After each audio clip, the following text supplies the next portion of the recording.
Good morning. Morning. The quarterly meeting of the Texas State University System Board of Regents is now reconvened in open session. We have a quorum present, and for the record, the date is August 18, 2017, and the time is 10:14 a.m. For the record, Regent Reeser is absent. The board will now recess to executive session in accordance with the Texas Open Meetings Act, sections 551.071 through 551.074 of the Government Code. No action will be taken in executive session. For the record, the time is 10:14 a.m.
Welcome back.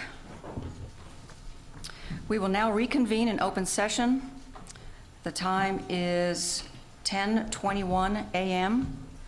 For the record, in compliance with the Texas Open Meetings Act, no votes were taken or decisions made in executive session. So welcome, and I'd like to just extend a special thank you to Dr. Kibler for a wonderful evening and dinner last night. Your students were spectacular. Such a talented crew. Thank you very much. At this point, our next order of business is the Student Advisory Report.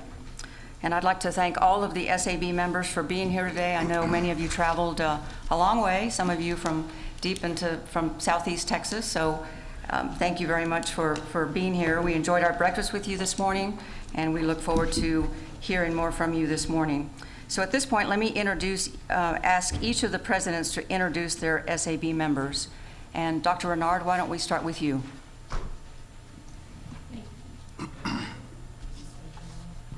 This is on or not. Yes. The Marsh State College pornography student with us here today is Keela Vahid. Keela is an academic studies major, and she plans to eventually transfer to an institution that will help her prepare to become a library administrator. We have two SGA representatives from Lamar State College Orange. Our SGA Vice President, Kayla Dempsey. She's a sophomore pursuing a associate degree in liberal arts, and she has a 3.89 GPA. And our SGA president, Tara Hoffpower, she's also pursuing a associate degree in liberal arts, and she has a 4.0 GPA. Outstanding students. That's great. Good morning, Regents. LIT is unique in that it has a brother and sister combination for its president and vice president. The brother is Cecilio Lopez from Winnie, Texas. He's majoring in general studies. He has a 3.69 GPA, and he hopes to pursue a career in sociology or Spanish. Vicky Lopez is the vice president. She has a 3.5 GPA, and her expected graduation is 2018, and she's hoping to pursue a career in the medical field. Madam Chairman, I'm pleased to introduce Connor Clegg, who is our student government president. He's a junior from Houston, Texas, majoring in political science, and last year Connor served as chief of staff for student government, so he's had lots of experience. Our vice president is not able to be here. Jackie Merritt is our vice president. She's also a captain of the Strutter team, so she's in Strutter camp right now. And this is the first time in the history of the university, the history of the Strutter, since we've had a Strutter officer of student government. So we're pleased about that. But we do have here joining us Brooklyn Boring, who's the student government director of programs and marketing. She's a junior from Austin, Texas, majoring in public relations. Good morning. I'm pleased to introduce student leaders from Sul Ross State University here in Alpine and Rio Grande College. Here in Alpine, Vince Apodaca. Vince is our student body president. He majors in business administration, specifically accounting. He's a junior from Anthony, Texas. If you don't know where Anthony is, it's El Paso. Personal ambition to go on from, after receiving his degree, get a master's from A&M in accounting and become a CPA and eventually run the IRS. So we can all anticipate Vince's badly needed leadership there. That's right. And Gloria Villanueva is our vice president. Gloria is a biology major, a senior from San Antonio, Texas. And after graduation with her degree in biology, plans to pursue nursing as a profession with a particular interest in neonatal care. Pedro Samuel Navarro is the student body president for Sul Ross Rio Grande College. Pedro is majoring in mathematics. He's a senior from Uvalde and has a desire to spend his life in service to others. And then Pilar Zapata is a senator from RGC, majors in disciplinary studies. She's a senior, also from U Valley. And those are our student leaders from Sul Ross State University. Good morning, Regents. I'll introduce two students that we have here from Sam Houston State. First, our SGA president is Brianna Augustus. You may recognize her because she was here last year as a vice president. She's a senior biology major from Houston, so she'll graduate in May. She's looking at pursuing a master's in pathology.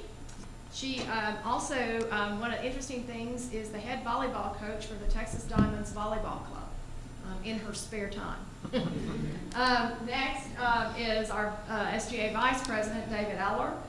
David is a junior majoring in agriculture with a minor in management. He's from Silsbee, Texas. And after graduation, he hopes to come back to SAM and get his master's in higher education administration. In the future, he wants to be one of our student affairs officers. So. Madam Chair, consistent with Lamar University's prominence in the online space, I'm going to introduce two virtual representatives. They participated in the teleconference yesterday afternoon. One is Dylan Mickelson, who's the president, hometown Port Arthur, majoring in French and sociology. And the other is Madison Marino, vice president, hometown Vidor, Texas, majoring in economics and finance. Thank you. For a minute, I thought they were going to be on the screen here, Dr. Evans. Thank you all very much, and again, welcome to all of you. We heard from a number of you during breakfast, and it's always a pleasure to hear from you and hear about the great things you're doing, and it's just astounding what some of you are doing in school and how well you're succeeding and all the extracurricular activities that you're undertaking. So congratulations and welcome again this morning. So I understand we're going to hear from Vince Apodaca, student SAB president, will deliver the report this morning.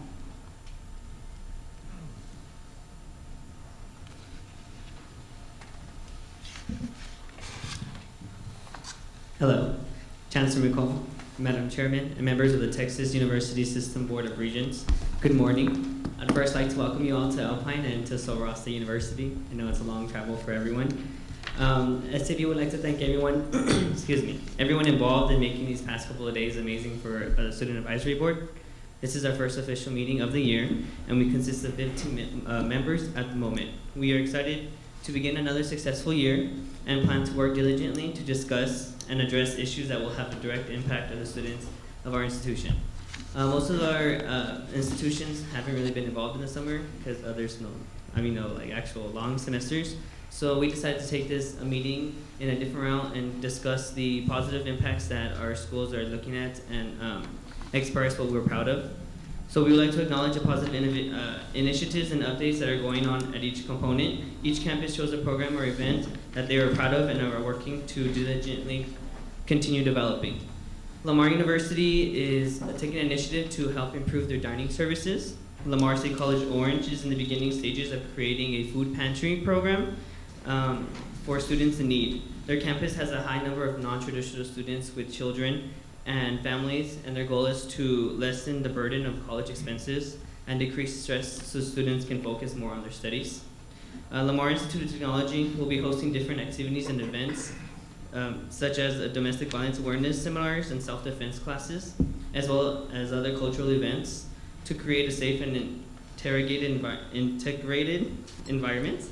These events will encourage the students to become more involved and educated, which will thus create a better college experience for them. Texas State University Student Government Association is working to bend the arc of education towards affordability by enabling students to take advantage of educate faculty about the benefits of open textbooks and open educational resources on their campus. By the end of spring semester, their goal is to have all entry-level survey courses be free for textbooks.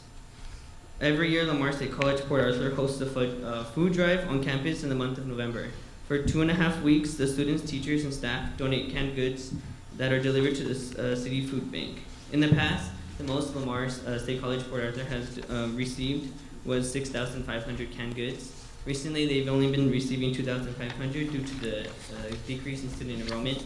However, they believe that this year, the food drive is an event that allows to develop, this year they're working to develop a higher number of donations, and they believe that this food drive is an event that allows Port Arthur to proudly support their community.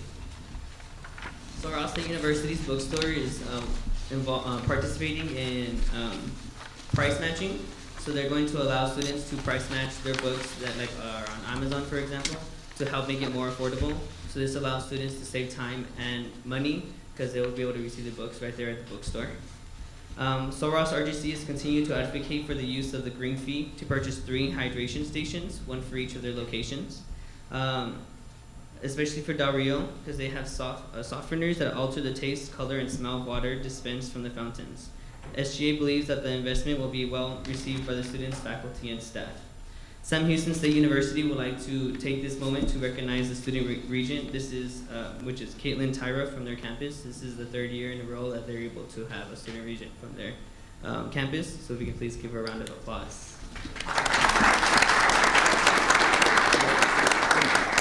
We'd like to let you know that they are proud of you, and they are very eager to work with you this year. Eat 'em up, cats.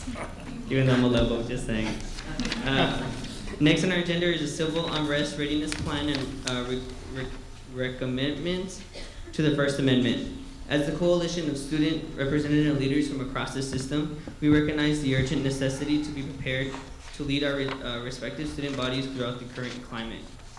Cognizant of the civil strife and unrest throughout the country, and in light of the recent events in Charlesville, Virginia, we have come together to strengthen our resolve in the defense of values of not only our country, but those of our respective institutions. It is a fact that we may, in our lives, and certainly throughout our time in college, come across those who do not share the values imparted to us by our various institutions. These unique values encompass integrity, kindness, honesty, and respect. However, it is because of our university experiences that we are equipped to handle those individuals and those ideals antithetical to our own with poise and with grace under pressure. When assessing situations which may lead to civil unrest, we will first recall the values from which were modeled to us by our institutions, and we will ask ourselves whether a speaker, a group, or a movement who wants to access to our students and our campus is consistent with those values. It is also important in these times to hold dear now and more than ever our First Amendment rights and protections. Universities, and ours are no exception, are the harboring ground for free speech and expression, and we must in all our deliberations never fail to recognize the awesome responsibilities to foster civil discourse and discussion.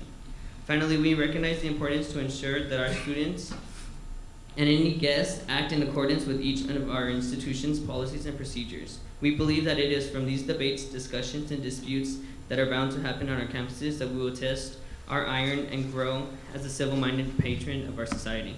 We must lead our students through these difficult times to protect that freedom. Lastly, on our report is we decided to do a system-wide community service project that each school at their own campuses will be working on. We decided this year to go ahead and do a food drive. The food drive will start in September and go throughout the whole semester. We, in December, will end it. Our goal is to have $50,000 for the whole system as a whole. So we divided that, and each school will be responsible for $5,000 each. And at the end of the semester, each school will donate it to a place in their community that they feel is that would help people the most. We hope that this will be able to help the community as a whole and show that as long as they help us, we will help them as well. So in conclusion, on behalf of the Student Advisory Board, we'd like to express our most sincere appreciation for the hospitality provided by the students and staff of Sul Ross State University. It has been a great experience having our first meeting here at the Big Bend country. We thank you for the opportunity to speak to the Board of Regents and those in attendance about the items we believe are important to our fellow students. It is an honor to be a part of the oldest university system in the state of Texas, and one that has always had a strong commitment to the education and welfare of our students. The Student Advisory Board does not take lightly our responsibility to the students of our system, and we look forward to working with you to create a great learning environment for all of our students. Thank you. Thank you. Thank you, Vince.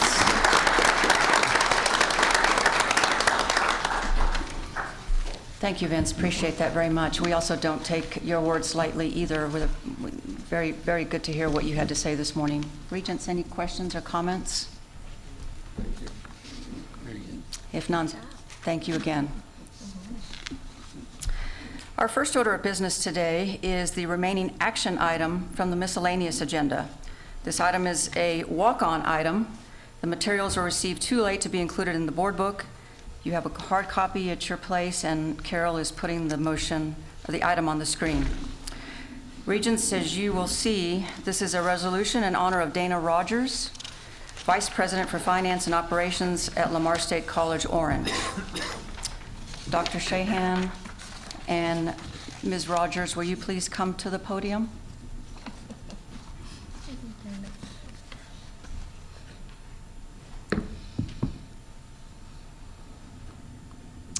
And Regent Edwards, will you do us the honor of reading the motion and the resolution? Okay. The following resolution, I propose the following resolution be adopted honoring Miss Dana N. Rogers in recognition of the 21 years of distinguished service to Lamar State University, Orange, and the Texas State University system. Whereas Dana N. Rogers, Vice President for Finance and Operations, is retiring from Lamar State College, Orange in August 2017, following more than 20 years of highly praised and loudly applauded leadership and service to the college's students, faculty, and staff.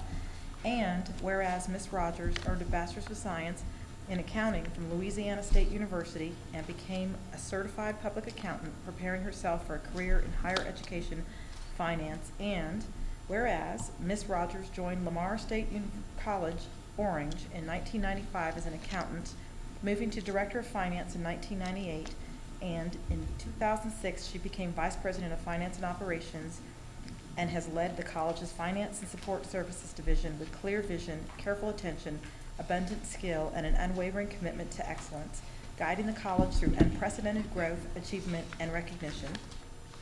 And whereas Ms. Rogers actively participated in and contributed to the Texas Connection Consortium, serving 4 years on the board of directors. And whereas Ms. Rogers participated in a steering committee to develop a new nonprofit organization and actively participated in and provided leadership through her many years of service as a volunteer board member for CASA of Orange County, serving abused and neglected children in Orange County. And whereas Ms. Rogers provided a solid support and appreciated guidance to one Lamar State College Orange president as a respected and trusted member of the president's cabinet for 21 years. And whereas Ms. Rogers expressed in so many ways her love of the Lamar State College Orange family. And whereas Ms. Rogers is enthusiastically nominated, strongly endorsed, and wholeheartedly supported by students, faculty, staff, and administrators from College State Orange and beyond for this important recognition. And whereas Ms. Rogers is joined on this pride-filled occasion by her friends and colleagues, and now, therefore, be it resolved that the Board of Regents of the Texas State University System enthusiastically and unanimously adopt this resolution recognizing Dana N. Rogers and thanking her for her service to the Texas State University System, its component institutions, their students, faculty, and staff. Be adopted by the Board of Regents of the Texas State University System this day of August 2017.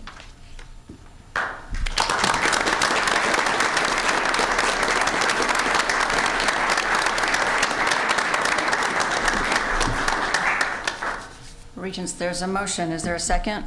Second. Seconded by Regent Montaigne. Any discussion? If not, all in favor? Aye. Any opposed? The motion passes. Congratulations. Dr. Shahan, would you like to say a few words? Dana's been a wonderful member of our leadership team for 21 years.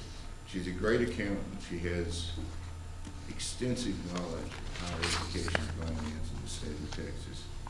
She's done a great job of keeping us on the straight and narrow path, despite my attempts to go off of the straight. She's been an integral part of our leadership team, and her advice and counsel on a number of subjects has been invaluable to me. Most importantly, I think, is her character. She's always displayed the highest quality of integrity, honesty, hard work, and insistence on the highest standards of ethical conduct from everyone on campus. close enough for government work. I've tried to get away with that for 21 years. It always had to be to the penny. We never could get close enough. So we are going to miss her, but this is a great opportunity for her and her husband Wayne to move ahead in their lives. So we're happy about it. Thank you, Dr. Shahan. And thank you, Dana, for all that you've done for our system. We'll miss you. Congratulations. And I'll miss you all. I appreciate Dr. Shahan extending this opportunity to me. Several years ago, I was a newcomer to Texas, marrying a Texan, and now I'm a Texan, no longer Louisiana. And so I've met lots of great friends, and I'm going to miss everyone. And feel a little young to be retired, but I'm going to enjoy it, and hope to see you all maybe in a different environment soon. And hopefully there's a newcomer that will continue the good work at LSCO. And again, thank you so much. I'm a little overwhelmed at this gesture, and I appreciate it so much. I was texting on the phone and heard my name. So. Thanks again. Thank you. I'm looking forward to spending more time with my husband and family. So just glad that I'm able to do this, and thanks to the state of Texas and the great retirement opportunity that has been provided to all of us. I can't do this. That's great. Thank you so much. Dr. Shahan, we have there a proclamation copy for you to present. And Regents, I believe we're going to have a photo at this to the left here of where we're sitting.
That they corrected that part?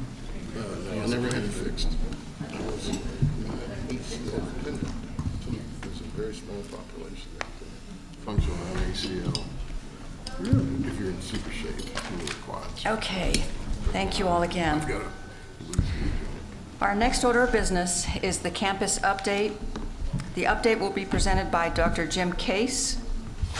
If I can ask Dr. Case to come forward.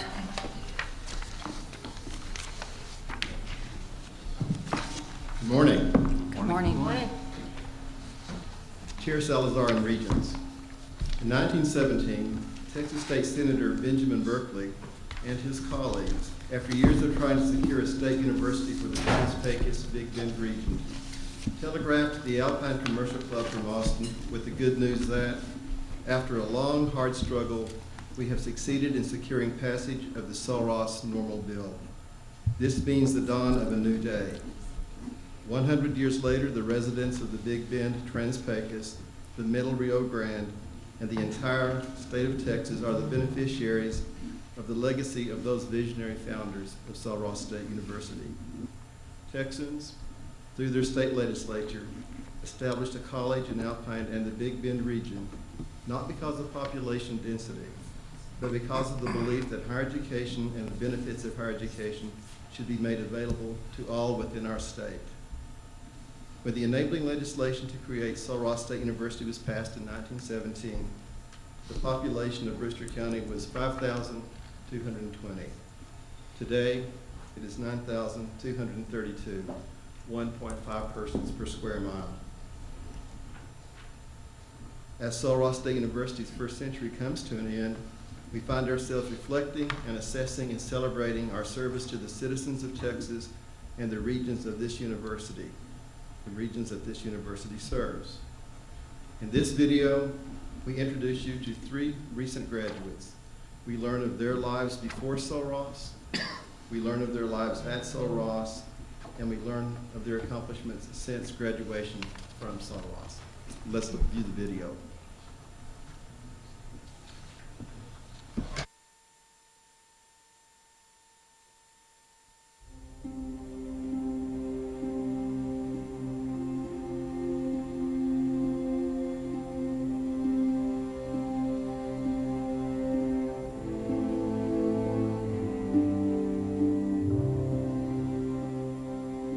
I was born in Singapore. My mom and dad met each other there. My dad's actually from Alpine, and he works as an international oil field driller. He was a supervisor of rigs.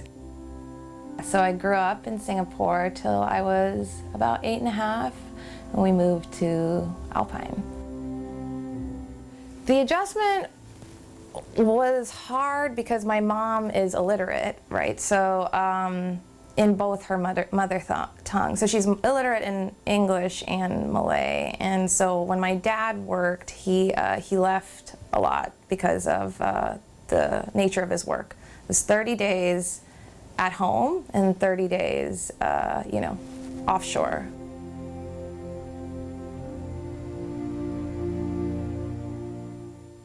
From El Paso, Texas, born and raised. Once I was born, my dad got a job offer in Kentucky. So we moved out there with him. While they were over there, my parents got divorced, so me and my mom moved back to El Paso by ourselves. We were living with my grandma for a good while. Stayed there for, I want to say, probably 15 years. Around that same time, we ended up moving to an apartment complex that was closer to the high school that I ended up going to. And then right before my senior year, we moved back to my grandmother's house. Just so my mom could kind of save some money. Rent prices kept going up. Growing up there, my uncle was an alcoholic, so I kind of saw the effects of that and how it can affect a family. I ended up graduating from Burgess High in 2011. Went to Ranger College primarily to play baseball. I stayed there for 2 years, and then I wanted to continue my baseball career, so I figured Alpine would be a good place to go.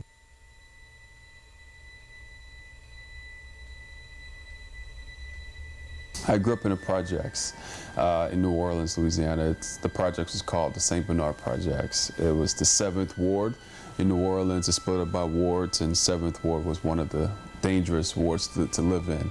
My dad wasn't always around, so my mom was somewhat more of a single mother. I've been to several battered women's shelters. I grew up in a domestic violence household. So I would often be missing school for weeks at a time.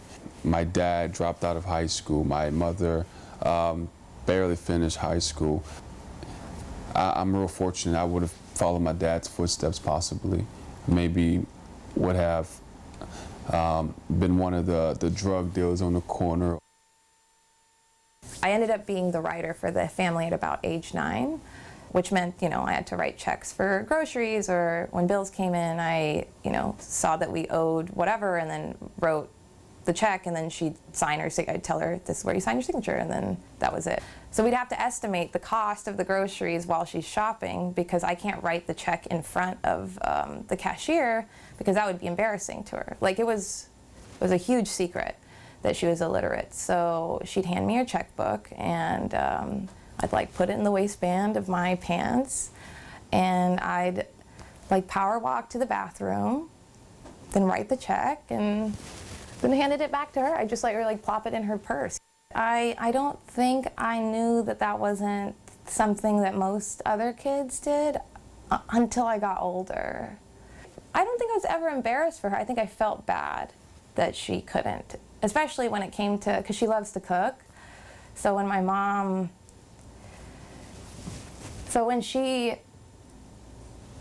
I do feel bad for getting like impatient when she would ask me to read like a recipe.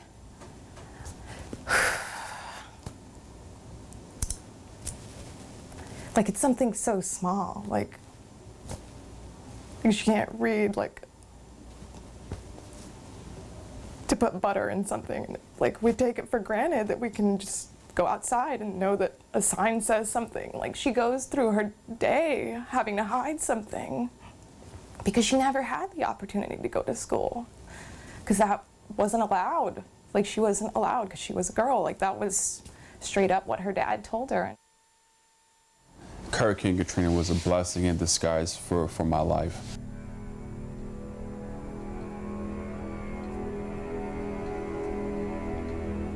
There was no food, no water at the time. The supplies were limited. The neighbor opened his arms to us, hey, open his home to us, so you guys are more welcome to stay here. And I remember I looked at everyone in there, I did a head count. There were 19 people in this 2-bedroom apartment. One of the guys that were in the apartment opened the ceiling and got on top of the roof. I climbed up there as well, and I saw the devastation of Hurricane Katrina. The neighborhood I used to, walk the streets in and play around with some of the kids, it was gone. The helicopter came, I was nervous because I didn't want to go. I didn't want to be rescued because of my family was down the street a few blocks away. I was there at the Superdome for a week. They provided cots for us to sleep on. Superdome is a big stadium, so every day I looked for a week for my family. And Friday evening, I was evacuated. We had to evacuate the Superdome because it wasn't livable anymore. I was 15 years old, and I was separated from my family for about 2 months. I didn't know if they were alive or dead. I was alone. One day after school, the youth pastor had some news to share with me. He had something to show me on his computer, so I looked at his desktop, and I couldn't believe my eyes. I saw my mother, who I haven't seen in months. She had a sign stating, "Ernest, if you're out there, I'm here in San Antonio at the Cale Air Force Base. I love you, I miss you." When I first got here in 2013, I was a business major. I've always been a fan of math, just the way math works, but for some reason, business didn't seem like the route I wanted to go. Either way, I was going to get a degree. I knew that from the beginning. I'm actually the first one in my family to graduate from a university. My mother never made it past high school. She got her high school diploma, but nobody ever really pushed her to go on to college, and she didn't really know that she could, because nobody really gave her the push that she needed to get out there. And then being an only child too, I'm pretty sure that made my mom happy that I could be the first one to go off to college and get a degree.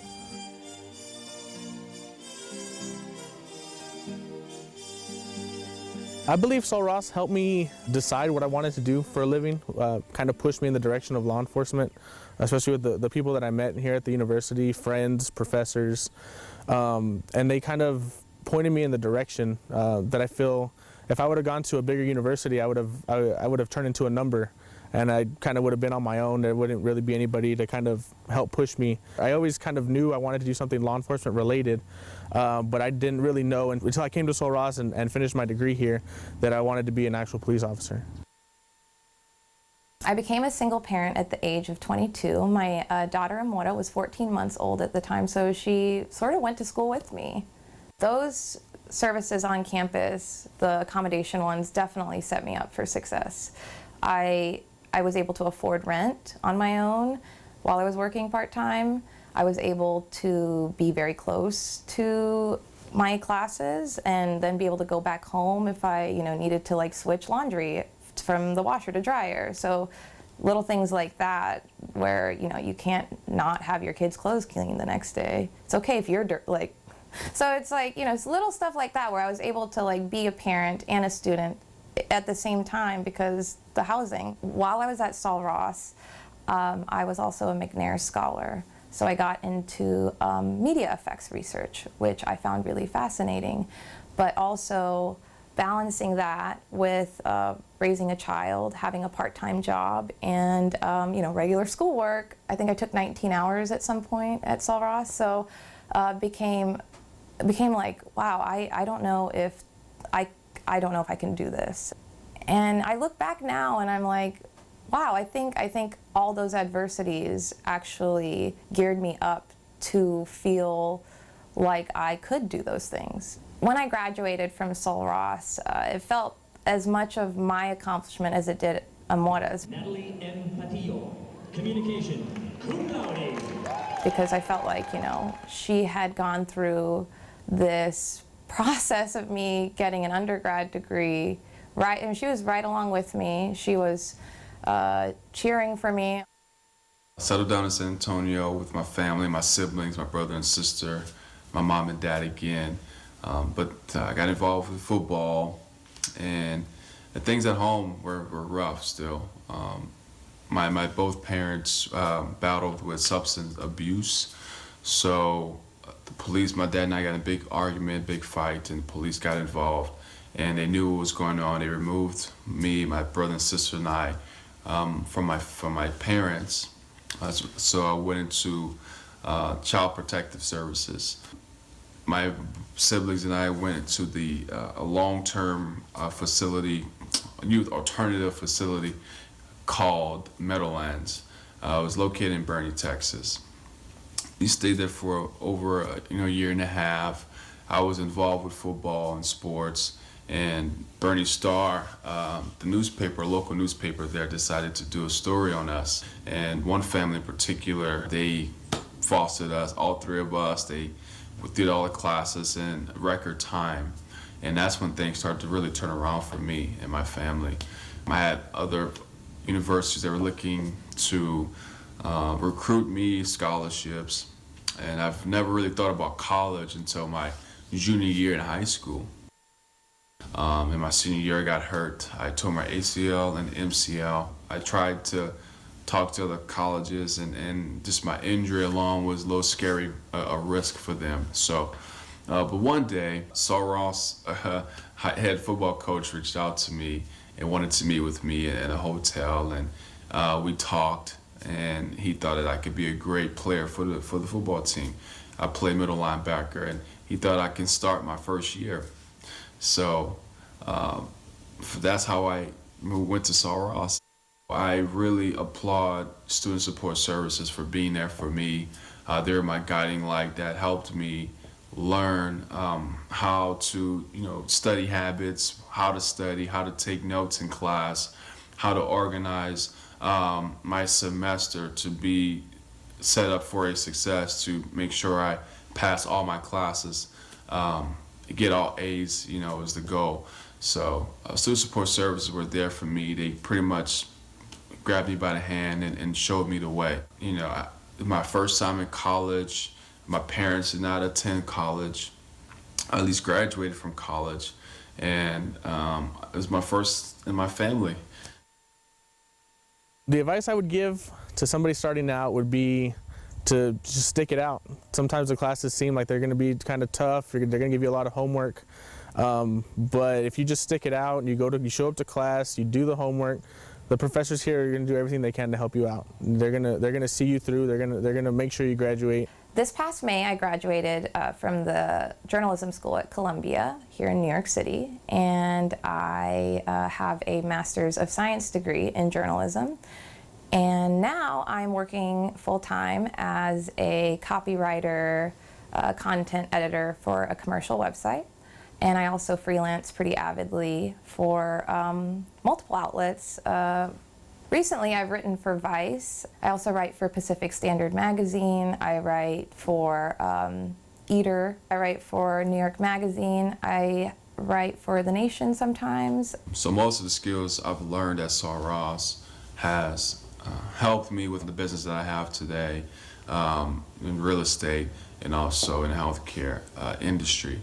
I thank Saul Ross for that opportunity, for showing me and giving me the skill sets that I need to be successful for my family. I'm married. I have a son. His name is Easton. He's 5 months now, and I have 2 homes. I'm a 2016 graduate of Saul Ross State University with a bachelor's degree in criminal justice, and I'm now a law enforcement officer for the Alpine Police Department. I grew up in Alpine. I went to elementary school, middle school, and graduated from Alpine High School, and then graduated with a BA in communications with a minor in journalism at Saul Ross State University.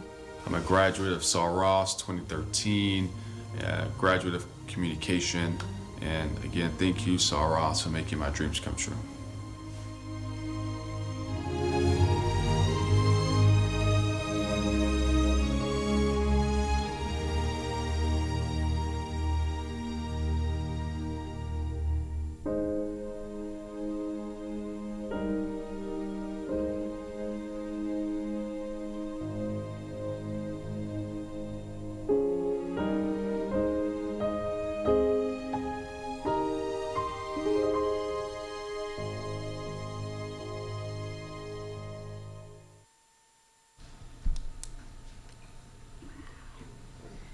This is a portion of the legacy that we take into our second century. I also believe this is a portion of the legacy of the Texas State University System Chancellor and our component institutions in it. In the mission statement that this Board of Regents passed last May, Saul Ross State University continued its commitment to that legacy through providing accessible, comprehensive, and life-changing education through high-quality teaching, research, cultural awareness, creativity, and service. We thank this Board of Regents for your support in the mission of Saul Ross State University. Thank you. Have you any questions? Great. That was great. Beautiful. I would like to recognize Professor Brett Scott. Brett, back here. He's the producer of the video for us. We're really fortunate to have Brett on our faculty. Thank you.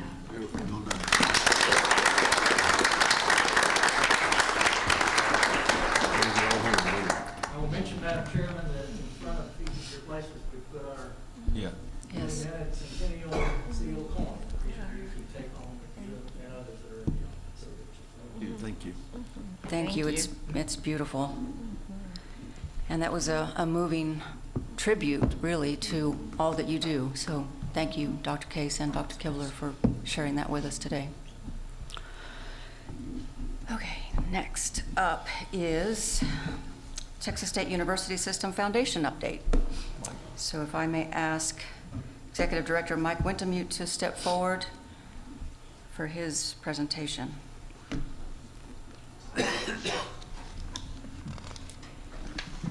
Good morning. Morning.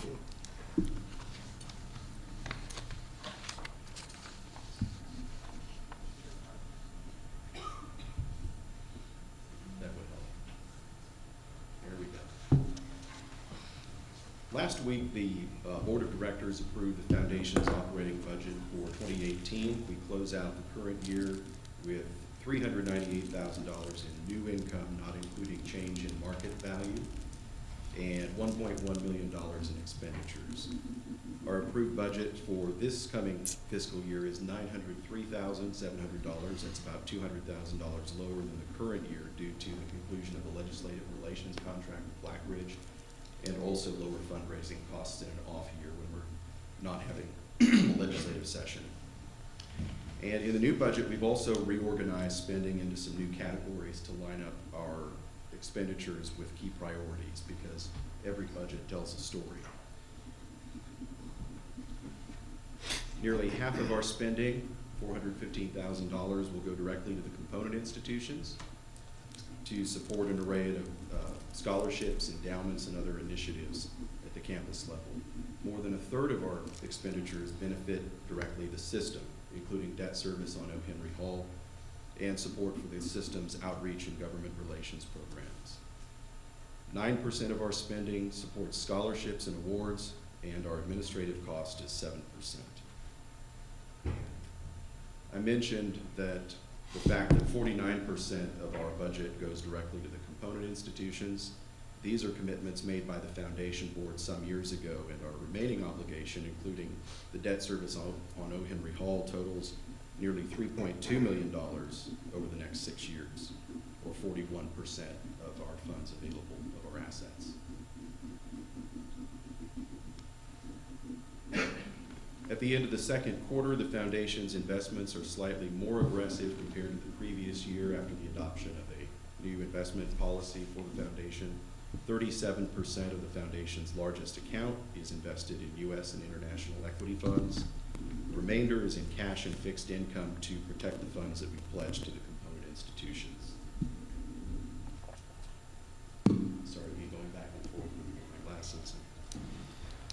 For the 12-month period ending June 30th, our gains across all funds is 5%, with the average over the past 5 years slightly higher at 5.7%. However, the equity invested portion of the portfolio gained nearly 16% during the same period. Grow Your Own Scholarship program is going strong with a $263,000 infusion of cash from the Foundation Gala earlier this year. We have 6 active recipients. As you'll see, one who's just getting started at the top. This person will be known as Student 1 in this room. And the Foundation Board of Directors and the Chancellor have selected winners of the Regents Professor, Regents Teacher, and Regents Staff Member Awards. The winners' names will be announced in the coming weeks once presidents are notified. And the Regents Professor will be recognized at the November Board of Regents meeting, along with the Regents Scholar, who has yet to be named. And we're still receiving submissions for that award. Finally, the Board of Directors has approved the creation of a working group to review the guidelines for all 4 Regents Awards and look at them holistically, and to make recommendations before the November meeting for possible changes. And we want to simply make sure that all institutions have an opportunity to compete on a level playing field for these awards going forward. Along with Dr. John Hayek, the working group will consist of Dr. Jimmy Simmons from Lamar, Dr. Jim Gatner, formerly, or currently, I guess, with Sam Houston, formerly of the System Office, and Dr. Perry Moore, formerly Texas State in the System Office, all former presidents or vice chancellors for academic affairs, and we think they bring really good perspective to this process. And that concludes the Foundation report. Happy to answer any questions. Are there any questions about the Foundation? Okay, Mike. Thanks a lot. Thank you, Mike. Thank you, Mike. Mike's doing a great job, by the way. Did a wonderful job. Thank you, Mike. The next order of business is the approval of the consent agenda. These items are found at the end of each section of your board book. Are there any items that any of the regents would want to remove from the consent agenda? If not, I move to adopt all items on the consent agenda. Is there a second? Second. Seconded by Regent Garza. Any discussion? If not, all in favor? Aye. Any opposed? The motion passes. Having approved the minutes and the consent agenda, the remaining item under general motions is an informational item outlining the dates and locations for future board meetings. At this time, we will now accept public comments. Is there anyone present who would like to make a public comment?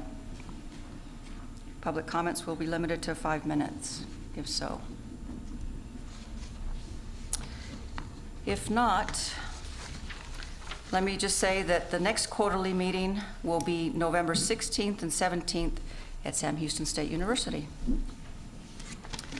There's no further business. This concludes the meeting of the Board of Regents for the Texas State University System. And if there's no objection, we will now adjourn the meeting. I move to adjourn the meeting, and the time is 11:11 a.m. Thank you all very much. Thank you. We've given no indication.